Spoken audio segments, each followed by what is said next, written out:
사랑하는 우리 세이교회 우리 성도 여러분 안녕하십니까? 오늘은 2022년 8월 16일입니다. 묵상하심으로 우리 화요기도회 시작하시겠습니다.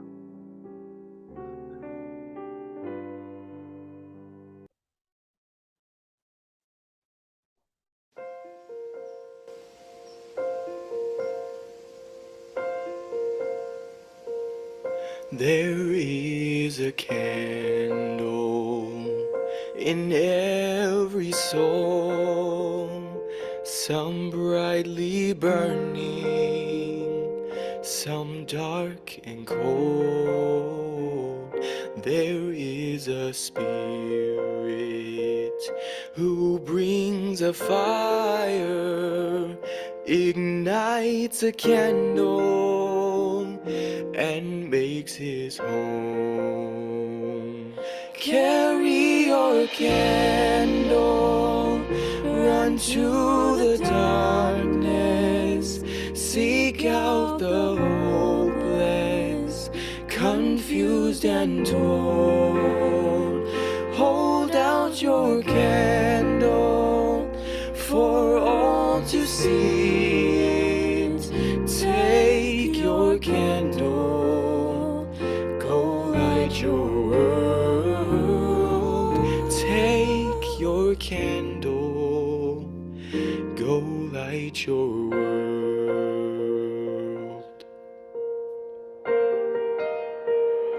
Frustrated brother, see how he's tried to light his own candle some other way. See now your sister, she's been robbed and lied to, still holds a candle without a flame.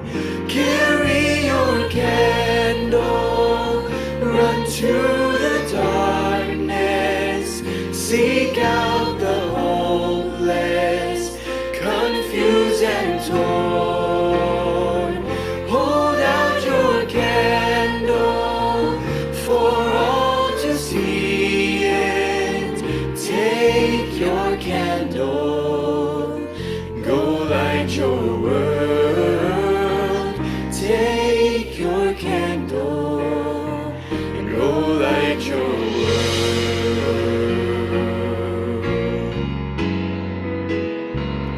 We are a family whose hearts are blazing, so let's raise our candles and light up the sky. Praying to our Father in the name of Jesus, make us a beacon in the darkest times. Carry your candle, run to the darkness, seek out the hopeless, confused and torn. Hold out your candle for all to see it. Take your candle, go light your world.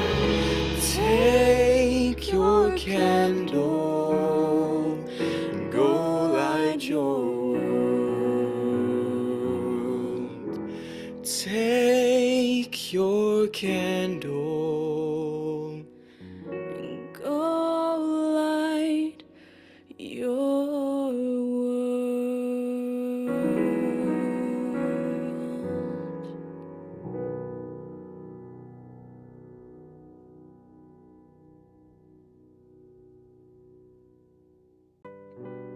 기도하시겠습니다.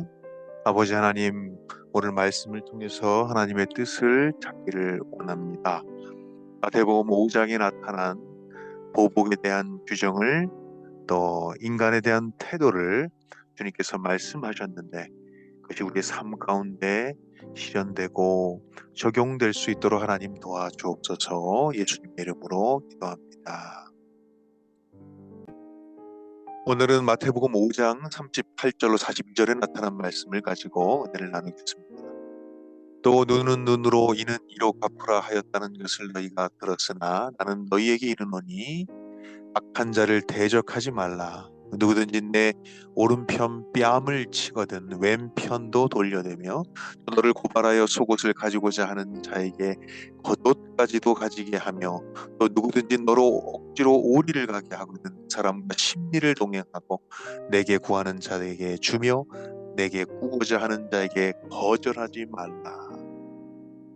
본문의 구조는 다음과 같습니다. 38절은 옛 계명, 눈은 눈으로 이는 이로 갚으라라고 말씀하신 옛 계명을 말씀한 이후에 39절부터 42절 그렇게 하는 것이 나의 뜻이 아니었다는 사실을 이야기하면서 세 가지를 언급하고 있습니다. 뺨에 대한 얘기이고요, 겉옷에 대한 얘기이고 심리 동행에 대한 이야기입니다. 눈은 눈으로 이는 이로 갚으라 하였다는 것을 너희가 들었으나 이 말의 규정은 여러분이 아시는 것처럼 모세의 율법입니다. 이 모세의 율법은 동해보복법으로 특별히 출애굽기 21장에 기록되어 있는 것처럼 다음과 같이 기록이 되어 있습니다. 생명은 생명으로 갚아라, 눈은 눈으로 갚아라, 이는 이로 갚아라. 얼핏 보면 이것이 얼마나 무지막지한 법이었을까, 여러분들 그런 인상을 주고 있지만 사실 이 법은 말이죠, 도덕적인 어떤 발전을 이룬 자비로운 것이었습니다. 이 법이 가지고 있는 것은 세 가지 의미를 가지고 있는데요, 그것은 바로 공의의 시변이었습니다. 공의롭게 사회 질서를 확립하기 위한 법으로서 개인이 함부로 보복을 처리하지 말라고 하는 것입니다. 지혜로운 법의 판단에 맡기라고 하는 것이죠. 산상본 70페이지에도 그것은 개인적인 보복을 정당화하거나 나타내지 말라고 하는 것이라고 이야기했습니다. 두 번째는 이 구약이 갖고 있는 두 번째 개념은 복수의 상한선을 그어 놓은 자비의 실현의 법이었습니다. 예를 들어 한 농부가 사냥을 갔다가 그가 쏜 화살이 목표물을 벗어나서 귀족의 눈을 상하게 했다고 가정해 보면 대력이 있고 영향력을 겸비한 귀족은 그 농부를 아마 화가 나서 목매달아서 사지를 찢어 죽이고 싶었을 것입니다.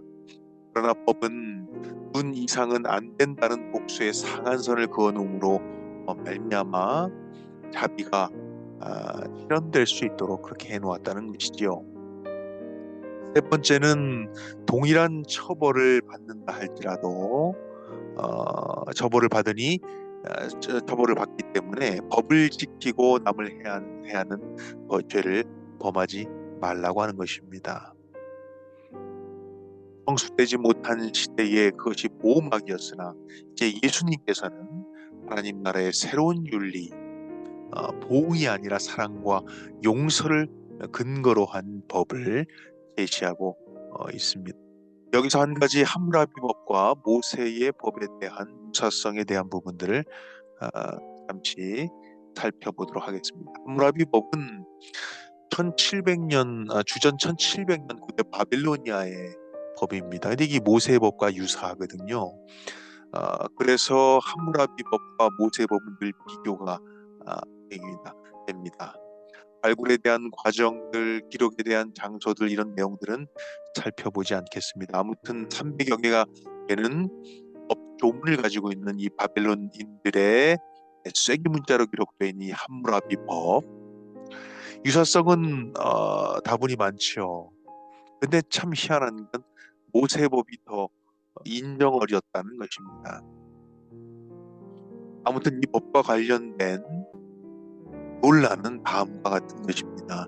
모세법과 함무라비법이 유사한데 여러분들, 함무라비법이 더 오래된 법전이거든요.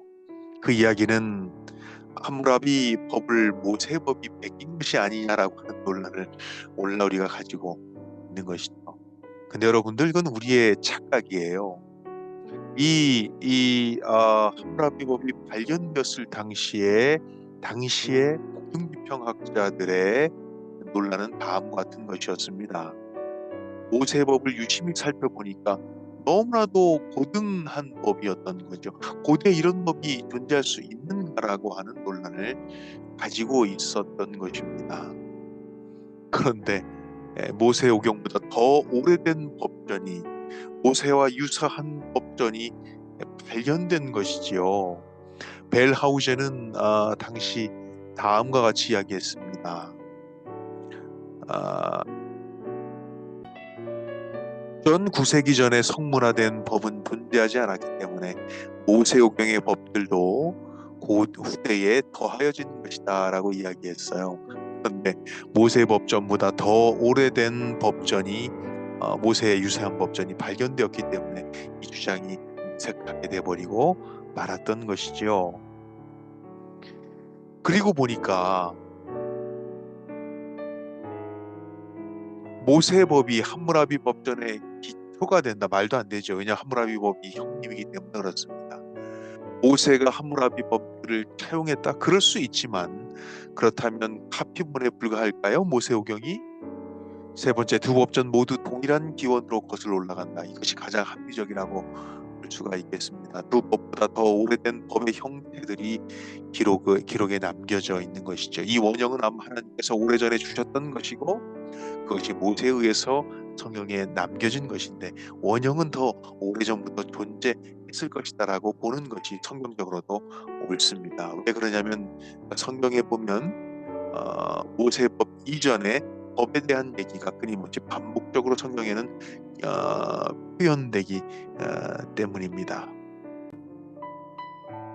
아브라함 출애굽하기 4세기 전에 이미 하나님의 율법과 계명을 아브라함이 알고 있었음을 창세기 26장 5절에는 언급하고 있거든요. 그러니까 시내산에서 주어졌던 계명보다 훨씬 전에 인류에게 전달된 하나님의 율례들이 반복된 것이다. 제법은 그렇게 이해하는 것이 더 합리적일 수 있겠습니다. 아브라함과 마찬가지로 메소포타미아 사람들도 이 법들을 알았을 거예요. 처음에는 구전으로 후에는 기록으로 다자손손 그것을 물려주었을 것입니다. 그러나 우상숭배, 다신사상, 종교적인 도덕적 관례뿐만 아니라 법의 원칙들까지도 점점 더 부패하면서 다른 형태의 법의 형태들로 남겨져 있는 것이죠. 함무라비 법들이 그에 상하는 성경의 법들과 차이를 갖게 된 것이죠. 유심히 살펴보면 함무라비 법과 모세 법이 사뭇 다른 부분들이 언급되어 있는데 바로 성경이 보다 더 인간적이다, 보다 더 자비가 넘치는 법이다라고 요약할 수 있겠습니다. 그래서 약 45년 동안 함무라비 법전이 가장 오래된 법전이라고 그렇게 생각되어 왔는데 여러분들 이 고고학자들의 놀라운 발견들을 통해서 그보다 더 훨씬 오래된 법전들이 3개, 4개 정도가 발견되었는데 이것은 함무라비 법전과 유사한 혹은 더 오래된 문서들이 발견된 것입니다. 그 중에 하나가 리핏 이슈타르 법전입니다. 그 중 하나가 에시눈나 발랄라마의 법전입니다. 함무라비보다 약 300년 이전에 통치했던 왕이죠. 그리고 그보다 더 오래된 법전, 우르남무 법전이 발견되었는데 이것은 지금까지 알려진 다른 어떤 법보다도 가장 오래된 법전인데 가장 인도적인, 가장 인간 냄새가 풀풀 나는 법전이었다. 이것은 이런 성격의 문서들이 원자료, 하나님이 법을 주셨겠죠? 그 법이 다른 문화적인 형태로 남겨져 있었겠죠. 그 하나님의 법에 더 가까워지면 가까워질수록 참 놀라운 것은 그 참된 입법자이신 하나님의 품성을 한층 더 드러내고 있었다고 하는 것입니다. 모든 올바른 원칙은 어떤 법전으로 구현되었든지 간에 의와 진리의 창시자인 공의와 자비를 반사한다는 것이지요. 나는 너희에게 이르노니 악한 자를 대적하지 말라.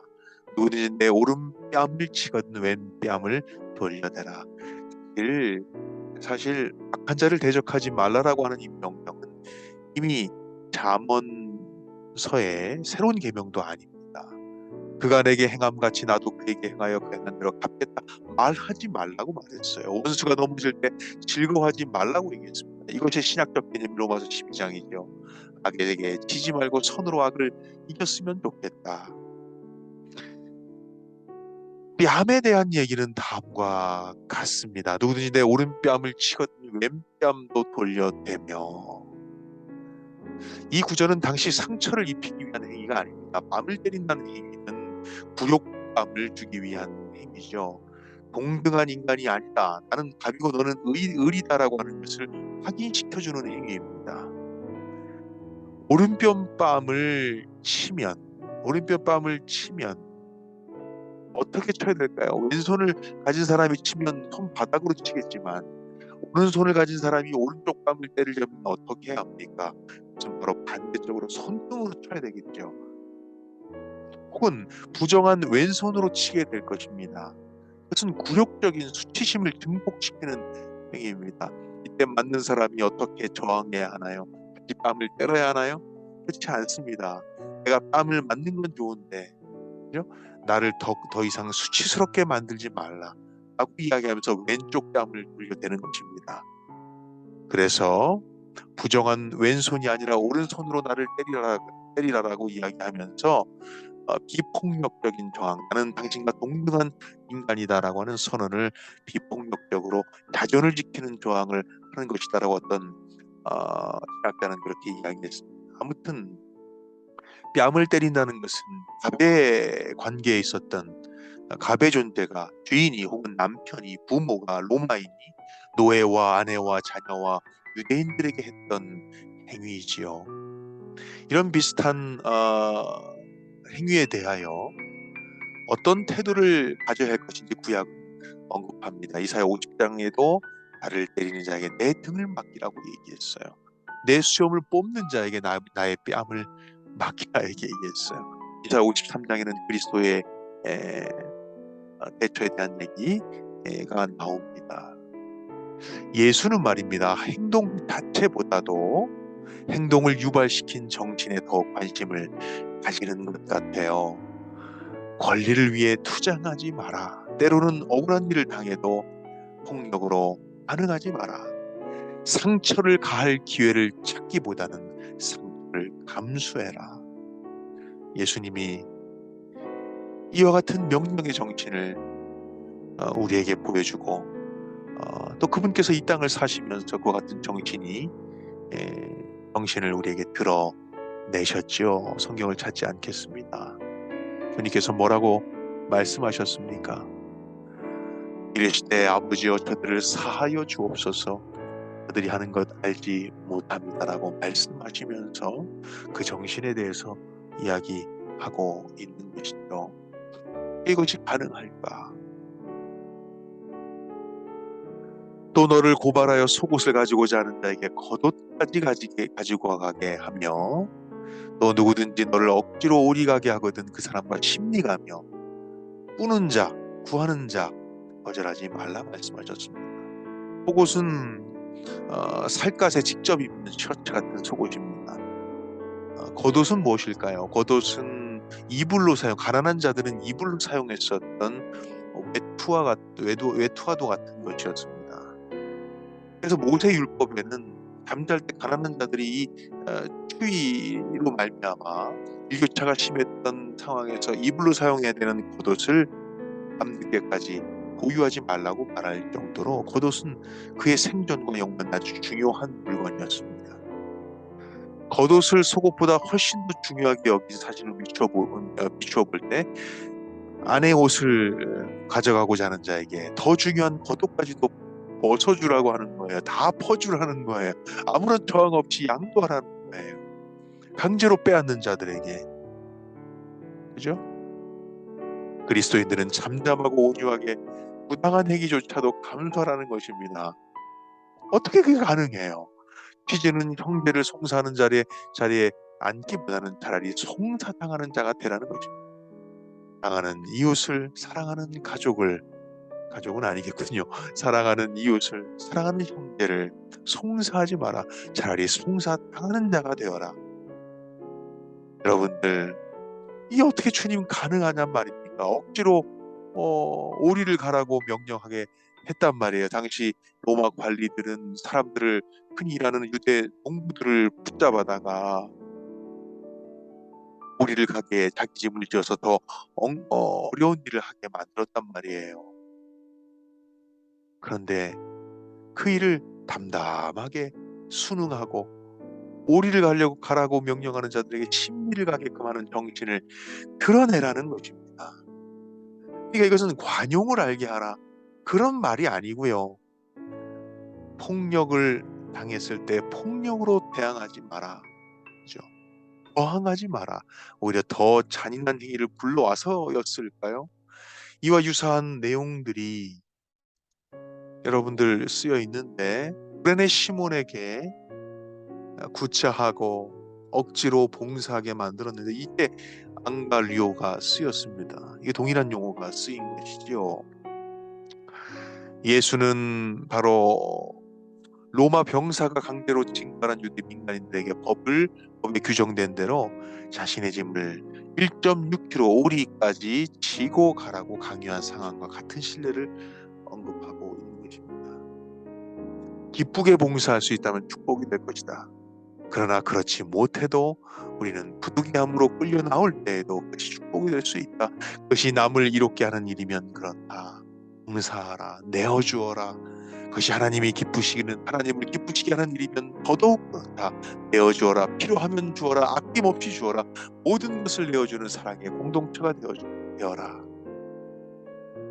내게 구하는 자에게 주며 내게 꾸는 자에게 거절하지 말라. 가난한 형제가 함께 구하거든 흠하게 하지 말라.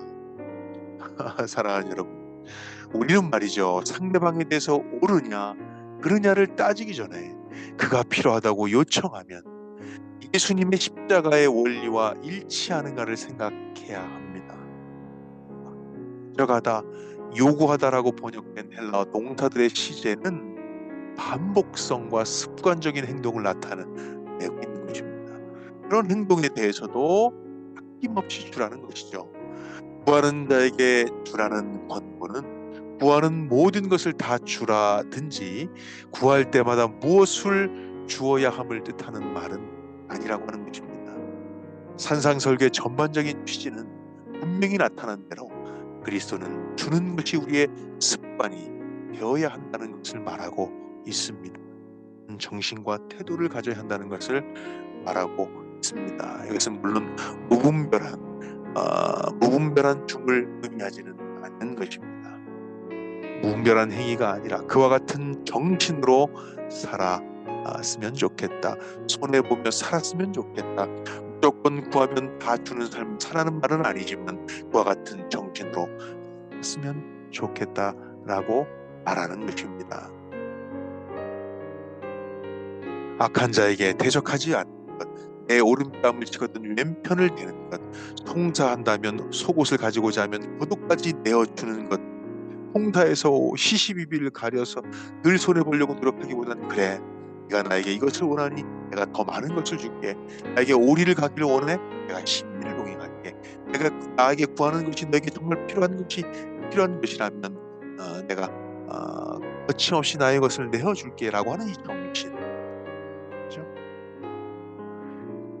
바클레이는 이 부분에 대해서 이렇게 이야기했습니다. 그리스도인은 자신의 권리가 아니라 의무에 대하여 생각해야 하고 그게 특권이 아니라 책임에 대하여 생각해야 한다라고 이야기했습니다. 산상보는 다음과 같이 이 부분을 주석합니다. 그들이 도움을 받을 가치가 있는가라고 묻지 말고 내가 어떻게 하면 어떤 상황에 처하든지 간에 그들에게 유익이 될 수 있을까? 어떻게 하면 손해보지 말까가 아니라 어떻게 하면 내가 더 이익을 끼칠 수 있을까 자문해 라고 화이트는 이 부분에 대하여 언급하고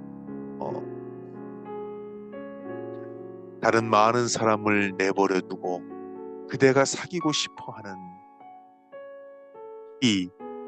극히 싶어하는 그대가 사귀고 싶어하는 극히 소수의 사람들을 찾으려고 애쓰지 마라.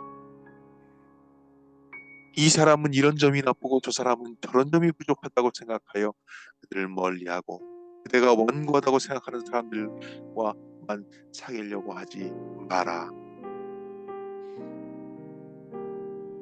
그대가 멸시하는 그 사람이야말로 바로 그대의 사랑과 동정이 요구되는 사람. 이게 어떻게 가능할까요?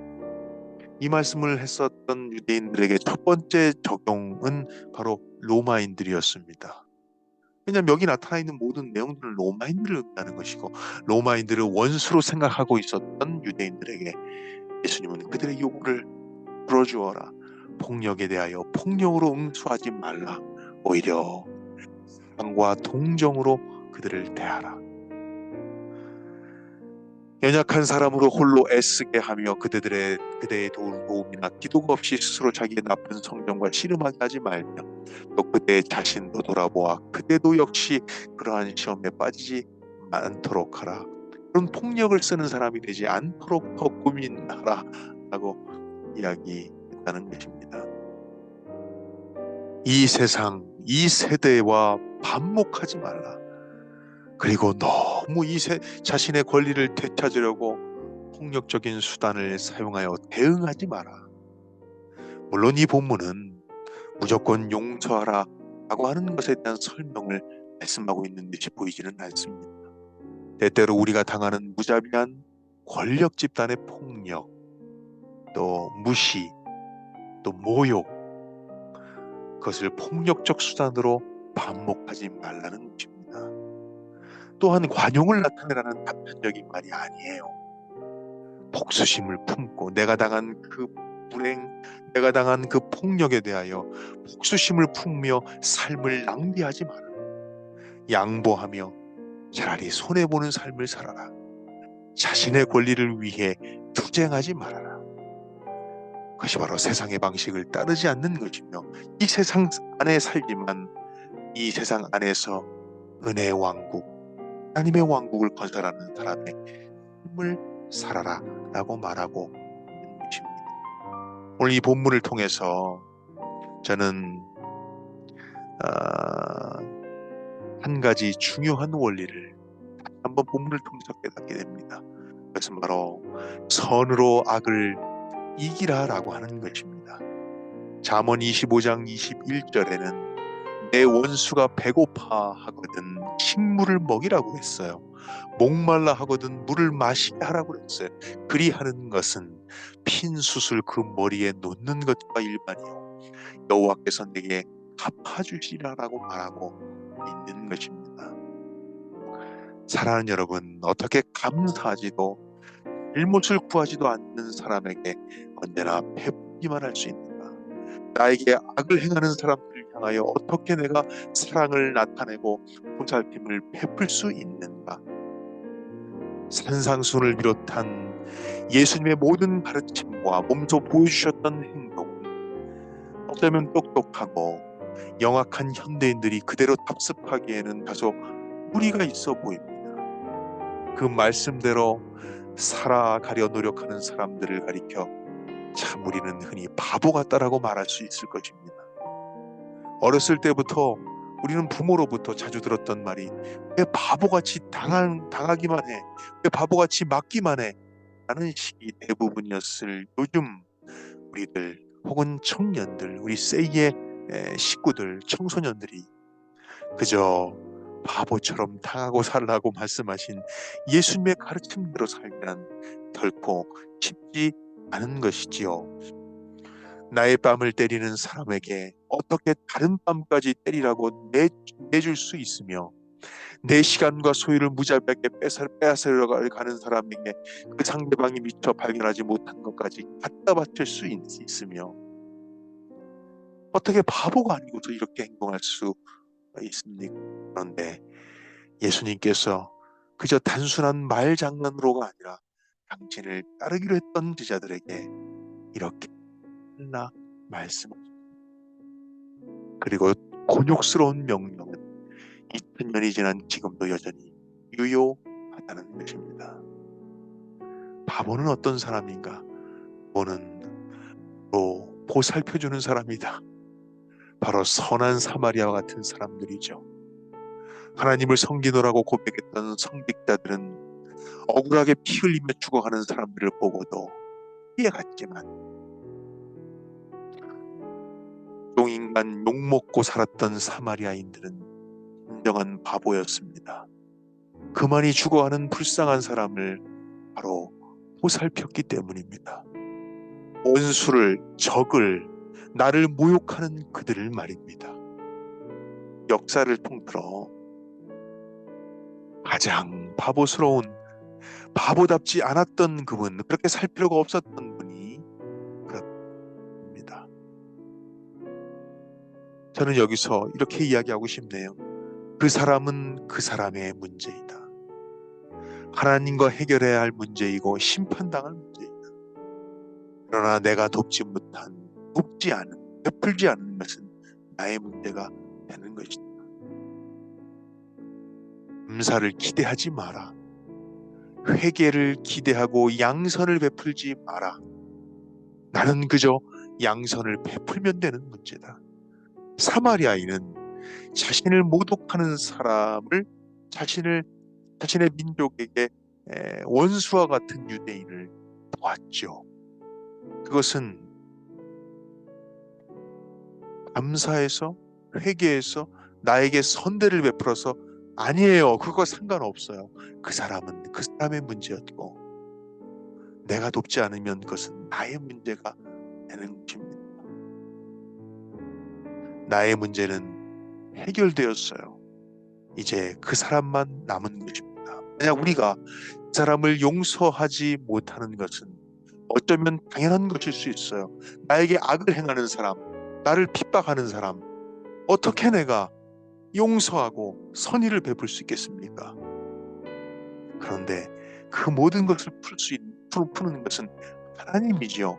그 사람은 그 사람의 죄악을 심판을 받게 되지만 또 그 사람을 사랑하지 못하면, 친절을 베풀지 못하면 그 과오는 여전히 존재되는 문제, 나의 문제로 남게 되는 것입니다.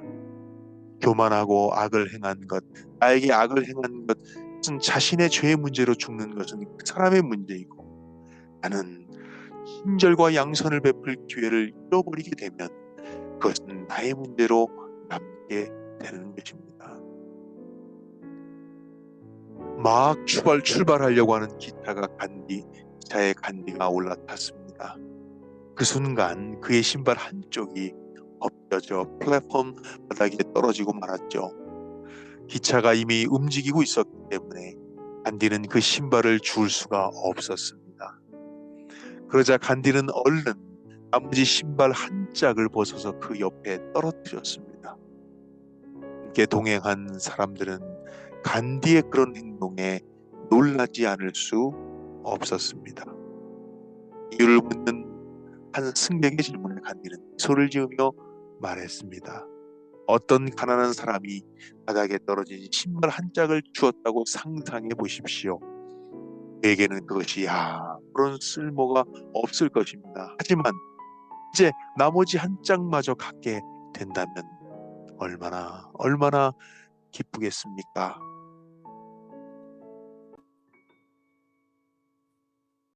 어느 밤 비가 몹시도 폭우가 쏟아지는 저녁, 도로 위의 사람들은 비를 피하기 위해 그둥지둥 뛰어다녔습니다. 갑작스런 비를 피하기 위해 어느 건물의 좁은 처마 밑으로 뛰어들어갔죠. 그곳에는 이미 나와 같은 처지의 청년이 서 있었습니다. 방울이 더 굵어지기 시작을 하자 할아버지 한 분이 가세를 했어요. 그런 다음 중년 아저씨 한 분이 또 가세를 했습니다. 마지막으로 아주머니 한 분이 그 비좁은 틈으로 끼어들었습니다. 출근 시간에 만원 버스처럼 작은 처마 밑에는 낯선 사람들로 금세 꽉 차게 되었습니다. 사람들은 이 비좁은 틈에 서서 멀뚱멀뚱 빗줄기만 쳐다보고 있었지만 비는 금방 멈출 것 같지 않았습니다. 그런데 갑자기 덩치가 커다란 아주머니 한 분이 이쪽으로 막 뛰어오는 것입니다. 이 가련하기 짝이 없는, 우산이 없어서 비를 피하고 있는 내나기 짝이 없는 이 대열에 덥석 뛰어들면서 마치 구르는 돌이 박힌 돌을 빼낸다고 했던가, 아주머니가 그 큼직한 엉덩이를 들이밀면서 우리 대열에 끼어들자 그 바람에 맨 먼저 와 있었던 청년이 얼떨결에 튕겨져 나가버렸습니다. 그 청년은 어이가 없다는 표정으로 무리들을 후 훑어보았지요.